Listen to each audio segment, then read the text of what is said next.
मागच्याच वर्षीचा पंच आहे, फक्त माईल्डच्या जागी चाइल्ड असं वापरलेलं आहे. रेवाला या आठवड्यातच घराच्या बाहेर काढा, काहीच त्यांचा गेम नाहीये. खरंच वाईल्ड कार्ड आणून काही उपयोग नाही. यावर्षी राखीने सगळा बिग बॉस वरती आणलेला आहे. राखीलाच या बिग बॉसची विनर करा.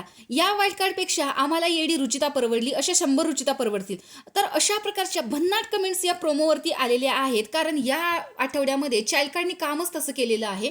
कारण रेवा आणि संस्कृती या दोघींनाही पॉवर की मिळालेली होती, पण त्यांना या पॉवर कीचा अजिबात उपयोग करता आलेला नाहीये. आणि मेन गोष्ट म्हणजे त्यांच्याकडे पॉझिटिव्हनेस हा होता की त्यांना घरामध्ये येण्याआधी घरात काय चाललेलं आहे हे ते टीव्ही वरती बघून येऊ शकत होते की चावीची किंमत काय आहे. तरी सुद्धा त्यांनी चावी गमावली आणि त्यामुळेच रितेश भाऊ इथे चिडलेले आहेत की इथे चाइल्ड कार्ड आणलेले आहेत.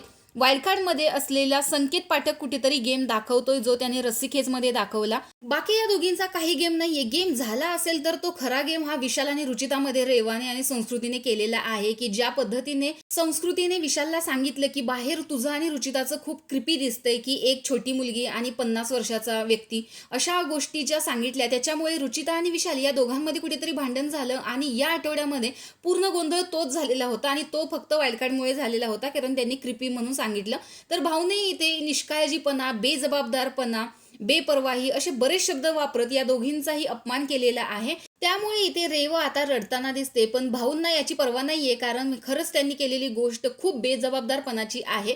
घरामध्ये आपण का चाललेलो आहोत, कशासाठी चाललेलो आहोत हेच ते विसरून गेलेले आहेत. फक्त नटून काहीतरी इकडे तिकडे काम करायचं ड्युटी दिलेली आहे आणि त्यानंतर गप्पा मारत बसायचे, एवढंच त्यांचं चाललेलं आहे. आणि पहिल्याच दिवशी संस्कृतीने तर रुचिताला ज्या पद्धतीने बोलत, तेव्हाच तर रुचिताने तिचा अपमान देखील केलेला होता. नंतर या दोघींची भांडणं सुद्धा झाली. तर अशा पद्धतीने वाईल्ड कार्डचा आता गेम चालू आहे, म्हणजे रेवा आणि संस्कृती यांचा गेम घरामध्ये दिसत आहे. तर भाऊनी घेतलेली त्यांची ही शाळा तुम्हाला पटली की नाही, कमेंट बॉक्समध्ये नक्की सांगा. अशाच अपडेट्ससाठी आपल्या चॅनल सबस्क्राईब